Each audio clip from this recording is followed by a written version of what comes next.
Guys, in this video I'm going to show you how you can reset on your Samsung phone. But first I wanted to say that don't forget to subscribe, because at 10,000 subscribers I will reveal my YouTube revenue statistics. So let's start. First, go to the settings, then scroll down to the general management option, and here you can see the reset option. Click on that, and here you can reset all your settings. And it says that this will reset all the settings on your phone except security setting, language settings, accounts, personal data settings for downloaded apps. Alright, the second one is reset network settings, like Wi-Fi, mobile data, and Bluetooth.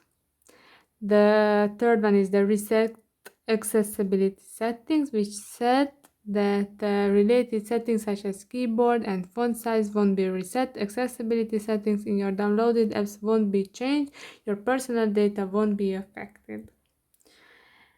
After that, the factory data reset, we said that reset your phone to its factory default settings. This will erase all data including files and downloaded apps. And the last option is auto restart at set times, which says that your phone will restart automatically within 1 hour of the time you set. So this is for this video. I hope it was helpful for you. If yes, please consider subscribing. Wish you a beautiful day. Bye bye.